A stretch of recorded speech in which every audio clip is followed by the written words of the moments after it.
नमस्कार बंधुरा welcome to मली किचेन। मली रान्नाघरे सबाइके स्वागत जानाच्छि नतुन एकटा रेसिपिते। आशा करछि आपनारा सबाई खूब भालो आछेन एबं सुस्थ आछेन। आज आमि आपनादेर साथे शेयर करछि ओट्सेर खिचुड़ी। এই ওটসের খিচুড়ি বানানো যেমন সহজ খেতে হয় অসাধারণ। যেহেতু এখন শীতকাল চলছে আর শীতকাল মানেই তো নানান ধরনের সবজি বাজারে পাওয়া যায়, তো সেই সবজি দিয়ে কিন্তু এই ওটসের খিচুড়িটা বানিয়ে নিতে পারবেন। দারুণ স্বাদের এই খিচুড়িটা শেষ পর্যন্ত দেখার জন্য আপনাদের কাছে অনুরোধ রইল। আশা করব আপনাদের শেষ অবধি ভিডিওটা খুবই ভালো লাগবে। আর যদি রেসিপি ভালো লেগে থাকে তাহলে বন্ধুরা অবশ্যই আমার চ্যানেলটিকে সাবস্ক্রাইব করে রাখবেন। তো চলুন খিচুড়িটা বানানোর জন্য কড়াইতে দিয়ে দিচ্ছি 1 চামচ ঘি। বড় চামচের 1 চামচ ঘি নিয়ে, আর এখানে আপনারা ঘি যদি না ব্যবহার করতে চান তাহলে সাদা তেল দিয়েও বানাতে পারেন। আর এখানে ওটসের খিচুড়িটা করার জন্য আমি এখানে বেশ কিছুটা সবজি কেটে নিয়েছি, যেমন বিনস, গাজর, আলু, কড়াইশুঁটি, পেঁয়াজ, কাঁচা লঙ্কা, ক্যাপসিকাম। সমস্ত সবজিগুলো একেবারে কেটে খুব ভালো করে ধুয়ে রেখেছিলাম। সবজিটা আমি এখন কড়াইতে দিয়ে খুব ভালো করে ভেজে নেব। সবজিটা প্রায় 90% মতন সেদ্ধ করে নিতে হবে, যেহেতু ওটস একদমই খুব কম অল্প সময়ের মধ্যে সেদ্ধ হয়ে যায়, তার জন্য সবজিগুলো কিন্তু আগে থেকে খুব ভালো করে সেদ্ধ করে নিতে হবে। আর এদিকে এর মধ্যে আমি দিয়ে দিচ্ছি লবণ, সবজির মধ্যে পরিমাণ অনুযায়ী লবণ আর হলুদের গুঁড়ো দিয়ে খুব ভালো করে নাড়াচাড়া দিয়ে সবজিটাকে একদম লাল লাল করে ভেজে নেব। তো দেখুন সবজিটা ভালো করে ভেজে নেব, তো তার জন্য ঢাকা দিয়ে দিচ্ছি। ঢাকা দিয়ে 1 থেকে 2 মিনিট রেখে দেব। তারপর 1 থেকে 2 মিনিট পর আবারও ঢাকনা খুলে নিলাম। নেওয়ার পর সবজিগুলো একদম ভালো করে ভেজে নেব। এইভাবে 2 থেকে 3 বার আমি ঢাকনা দিয়ে দিয়ে সবজিটাকে খুব ভালো করে প্রায় 90% মতন সেদ্ধ করে নেব। আপনারা স্কিপ না করে ভিডিওটা শেষ অবধি দেখতে থাকুন, আশা করব খুব ভালো লাগবে।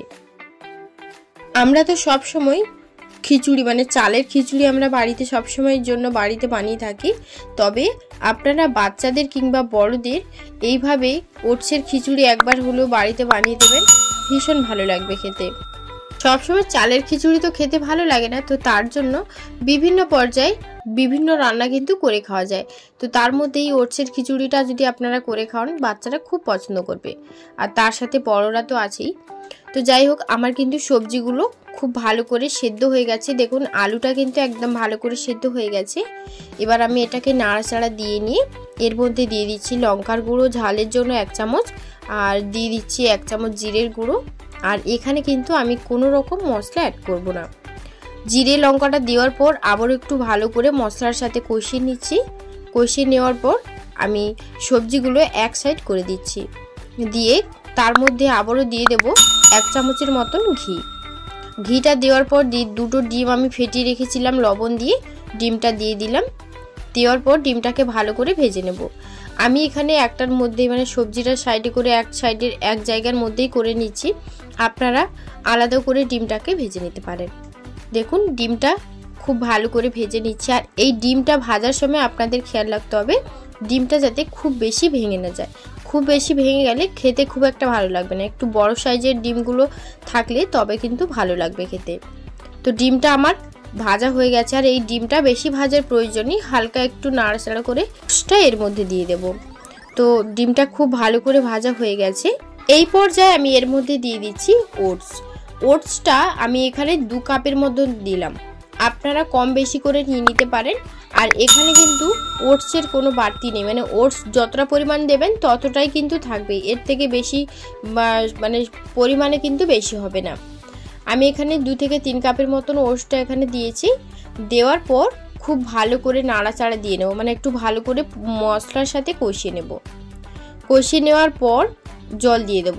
আমি কিন্তু ওটসটা বেশি কষাবো না, আর 1 থেকে 2 মিনিট একটু ভালো করে নাড়াচাড়া দিয়ে নেব মশলার সাথে, যাতে ভালো করে মিশে যায়। তো মশলার সাথে ভালো করে মিশিয়ে নিয়েছি। এবার এই পর্যায়ে 1 চামচের মতো ঘিও দিয়ে দিলাম। ঘিটা দেওয়ার পর আবার একটু ভালো করে নাড়াচাড়া করে নেব। আমি আবারও বলছি, যদি আপনাদের কাছে ঘি না থেকে থাকে বা ঘি পছন্দ যদি না হয়, সেক্ষেত্রে আপনারা পুরো রান্নাটাই কিন্তু সাদা তেলে করতে পারেন। তো এখন আমি একটু ঢাকা দিয়ে দেব 1 থেকে 2 মিনিটের জন্য, যাতে ওটসটা একটু ভালোভাবে সেদ্ধ হয়ে যায়। তো আমি ঢাকা দিয়ে 2 মিনিটের মতো রেখেছিলাম। তারপর ঢাকনা খুলে নিয়ে জল দিয়ে দিলাম। জলটা দেওয়ার পর বেশি ফোটানোর প্রয়োজন নেই, 1 থেকে 2 মিনিট রাখলেই কিন্তু একদম ভালোভাবে ওটসটা সেদ্ধ হয়ে যাবে আর পারফেক্টভাবে কিন্তু খিচুড়িটা তৈরি হয়ে যাবে। এর মধ্যে সামান্য লবণও দিয়ে দিলাম আর হলুদ লঙ্কার গুঁড়োটাও আমি এর মধ্যে দিয়েছি পরে। তো পরবর্তী পর্যায়ে হলুদ লঙ্কাটাও আমি এর মধ্যে অ্যাড করেছি। তো তারপর দেখুন প্রায় 2 মিনিট পর আপনারা দেখে নিশ্চয়ই বুঝতে পারছেন যে খিচুড়িটা কতটা সুন্দর হয়েছে আর ওটসগুলো কিন্তু একদম ভালোভাবে সেদ্ধও হয়ে গেছে। খিচুড়িটা তো কিন্তু আমার প্রায় একদম রেডি। এবার এটা সার্ভ করার পালা। তো দেখুন বন্ধুরা খিচুড়িটা দেখতে কতটা সুন্দর লাগছে। আমার তো ভীষণ ভালো লেগেছিল এই রেসিপিটা। আপনাদের কেমন লাগলো অবশ্যই আমাকে নিচে কমেন্ট বক্সে কমেন্টে জানাবেন যে এই রেসিপিটা আপনাদের কাছে কেমন লেগেছে। আর যদি ভালো লেগে থাকে তাহলে বাড়িতে অবশ্যই একবার হলো ট্রাই করে দেখবেন। আর বাচ্চাদের যদি দিতে চান সে জায়গায় শুধু ঝালের পরিমাণটা একদম কমিয়ে দিয়ে দিতে পারেন। আর এরপর আমি এর মধ্যে 1 চামচের মতন আবারও একটু ঘি দিয়ে দিলাম, দিয়ে ঢাকা দিয়ে 5 মিনিট রেখে দেবো। এতে করে ফ্লেভারটা ভালো আসে আর খেতেও ভালো লাগে। তো 5 মিনিট পর এখন ঢাকনাটা খুলে নিলাম আর একদম এই সময় কিন্তু ফ্লেমটাকে একদম লোতে করে দিয়েছিলাম, মানে যতটা সম্ভব লোতে রাখা যায় ঠিক ততটা পরিমাণে লোতে রেখেছি। আর আমার কিন্তু খিচুড়ি একদম রেডি। এবার আমি আপনাদের সার্ভ করে দেখাচ্ছি। দেখুন খিচুড়িটা একদম আমার রেডি। এবার আপনাদের সার্ভ করে নিয়ে তারপর দেখাচ্ছি।